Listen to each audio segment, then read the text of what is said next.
leero omukisa era kuba tubeerako enjawulo wamaanyi emmotoka z'empaka era wamaanyi naddala mpaka zitulatemeza Gulu eza C.O.C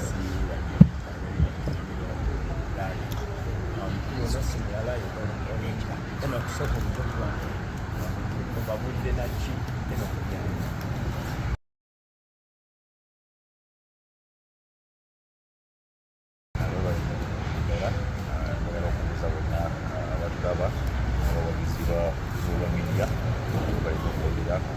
media yamba nnyo takuzoza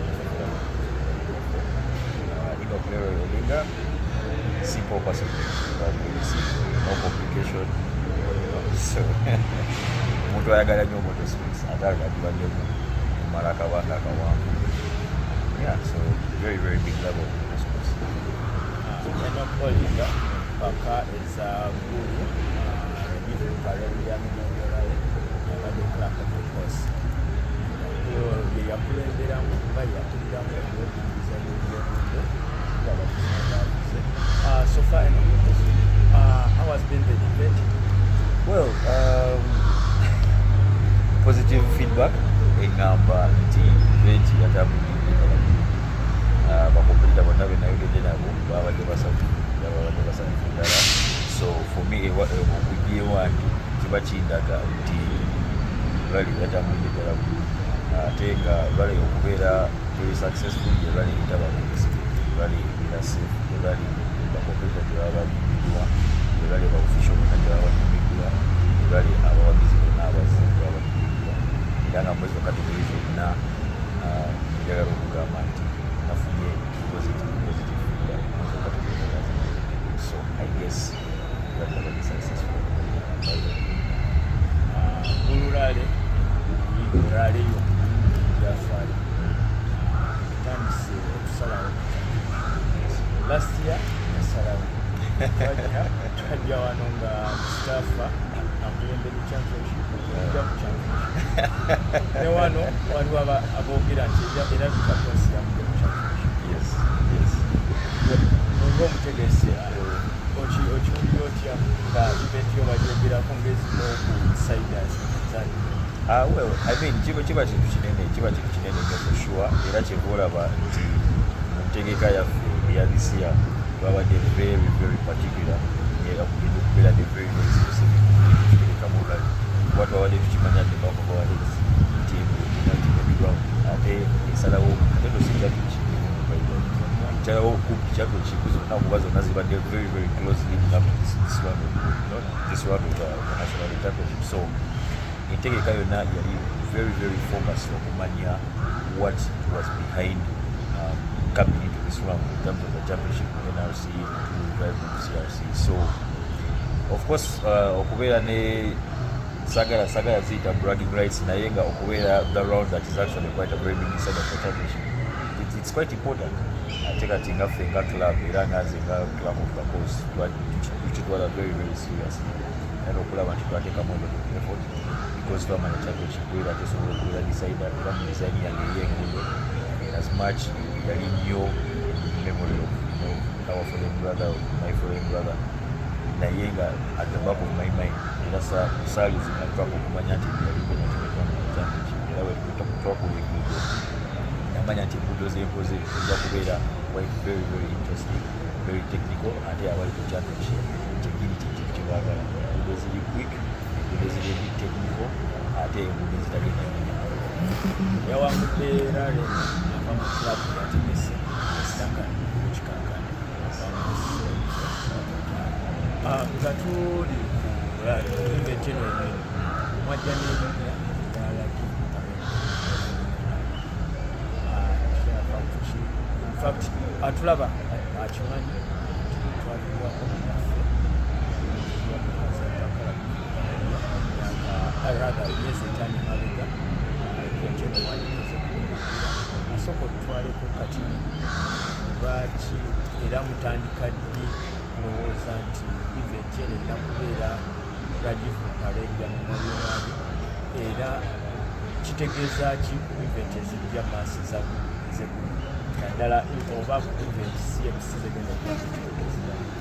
Yeah, I mean, Fringa Club, to be honest, it was a no-brainer. Very, very tragic incident that took about this, but life is too short. So, twamala okusobola okugatheringa our strengths, put our brains together, to console each other, netugamba at the end of the day netujjukira nationally championship calendar program. So for us it was completely a no-brainer to make sure that this rally yali gonna be a memory for the brother of our chairman students of our club.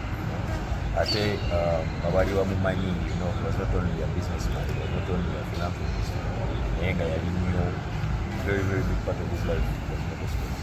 Yeah, so again, for us, yali completely no-brainer of making sure everything was absolutely for 6 hours.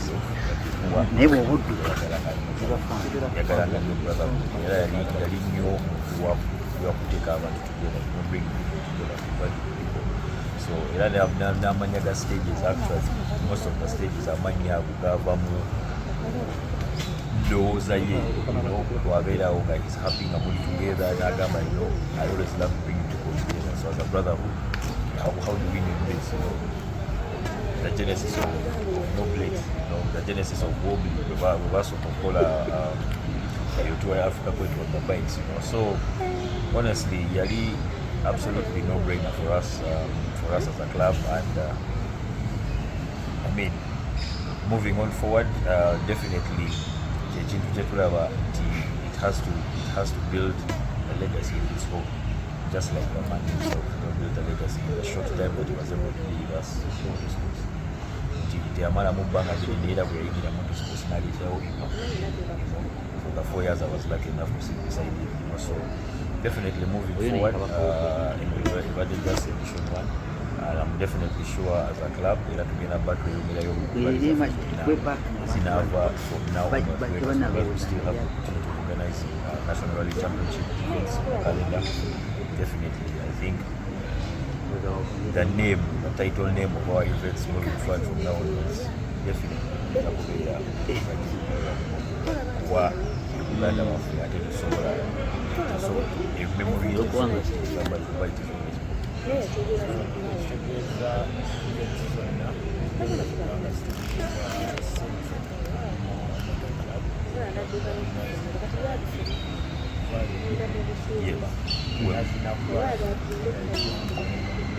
Absolutely. I mean, he was a legend. He was a legacy. The name itself is already a legacy. So, naming an event after a legacy is maintaining that legacy. So, for us as a club, it's definitely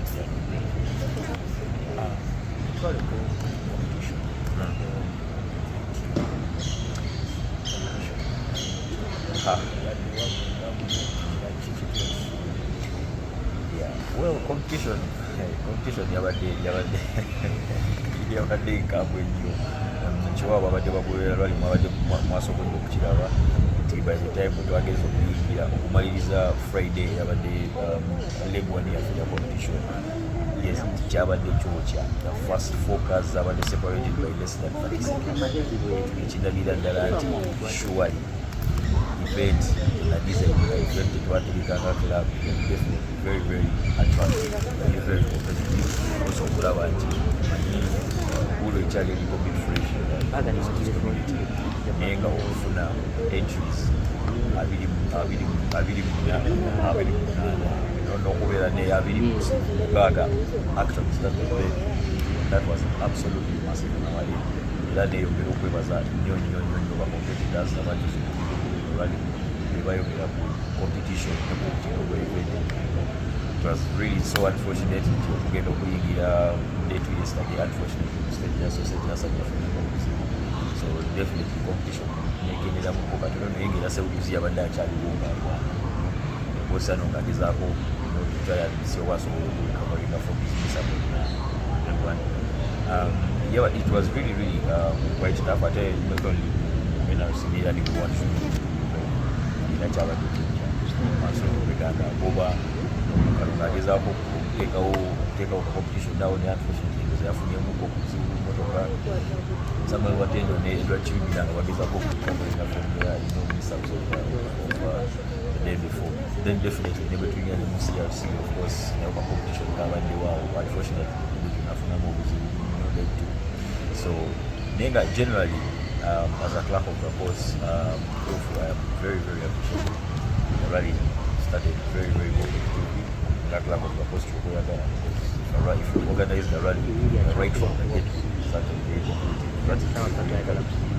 That's Praganti done quite a decent job. Atmosphere and environment very conducive for the competitors to compete, and compete fairly. So very pleased at that. Yetukuddeko Masakara Uganda bayatwalanga bagamba asinga musiki twalabyeko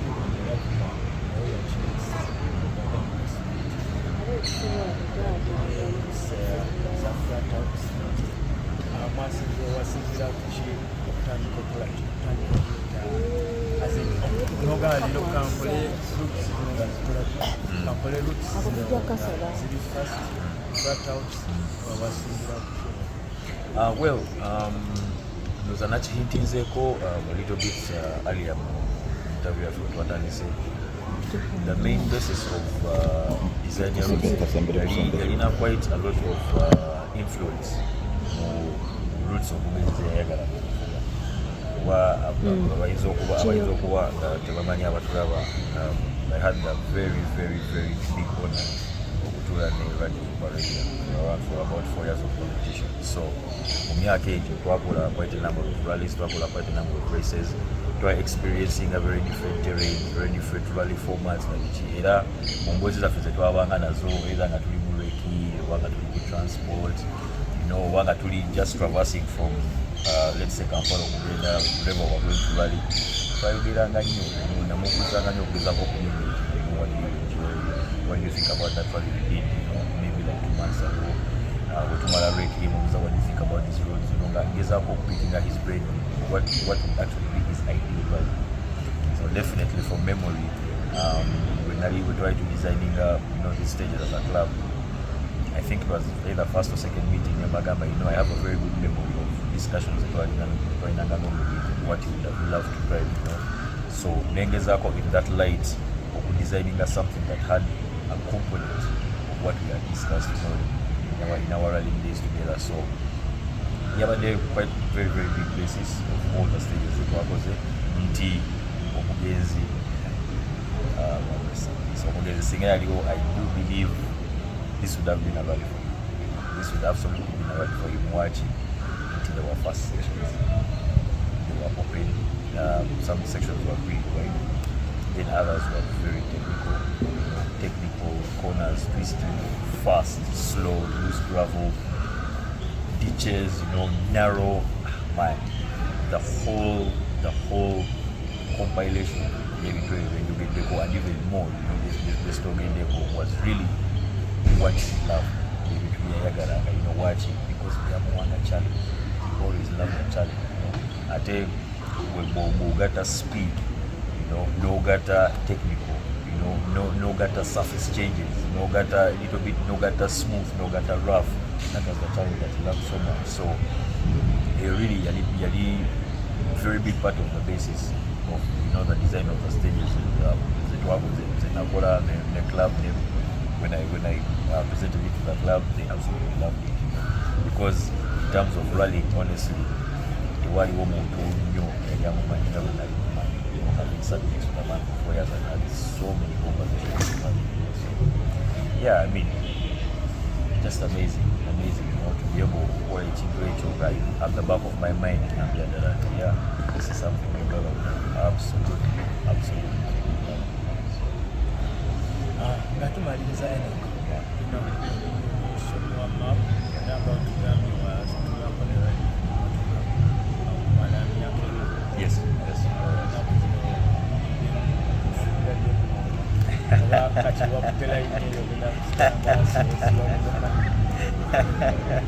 Sabbatical is quite nice.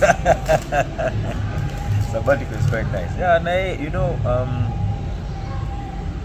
in life, it's always good to, always think about the future. Always think out of the box. Always look to advance, look to move forward. I think a very big part of conversations always think outside the box. Always have many plans. Don't stick to one plan. Life is too short. So, yeah, I mean, naturally, you can always never close the door. Someone why it is something that I love doing. It's something that I really, really enjoy. I have done it for quite a very, very long time now. Now, we had an opportunity to explore, to grow your base, learn what organization is about, challenge yourself. One of the hardest things in business. One of the hardest things in business is organizing. It is absolutely difficult. So, Chiba quite very, very big relief. Yes, exactly. Exactly.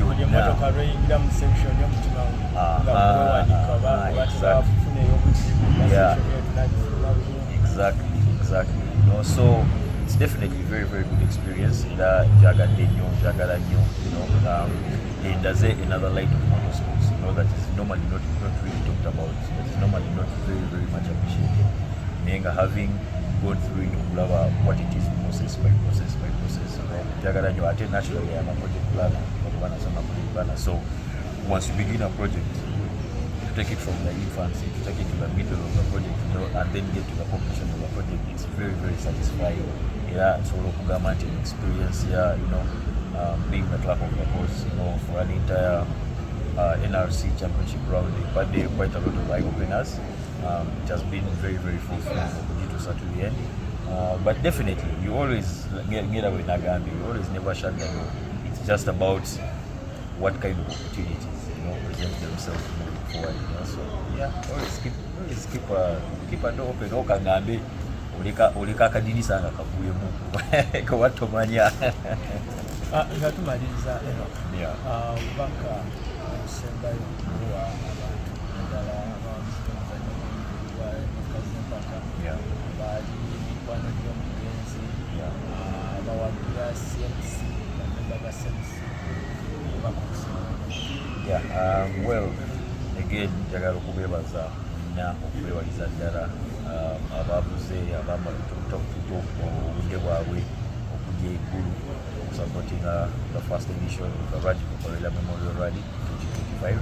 Siima era nsiimira ddala era on behalf of the club njagala nnyo okubeebaza kujja okubeera part of us, okubeera naffe. Sisobola kuteebaza club yange C.O.C, members baffe bonna, all the sponsors abazze on board to make sure that this rally was a very big success. Chairman of our club was very, very essential. Our vice president very essential. Event manager was also Kaketo. Back we had a big, we are able to fulfill this very big event. Definitely, now the Webaza, official Gonaba Federation, Kovachi Gulu, having a very good relationship with the federation, but delegates who now at Java stewards Baba, they're very, very helpful making bringing this rally to a success. But deputies I can't thank you enough. Send you Musabu, Anikatuwa, Aaron, Susan Kalima, Daniel Kasule, Oscar Sewanja, time marshals, safety workers, Daniel Kayu, massive job. So now bebaza ddala. Of course, sobola malizanga sebaza competitor abaze taking on this challenge. Absolutely amazing. And musanyufu nnyo nti nafunye absolutely very, very positive feedback. I hope we keep on sharing this positive feedback. Era negative feedback kiba kirungi kuba ekyo kikuyamba okula. Exactly. Kuyamba okula. Exactly. Osobola okukitereeza. So bebaza nnyo mbebaliza ddala. N'abatasobodde kujja ku edition hopefully in the future basobola okujja ne batugattako, as we keep on trying to build the rally community, not only Gulu, but Gulu as a base to explore the whole of the north. Of course, sisobola kuteebaza Katonda yatusobozesa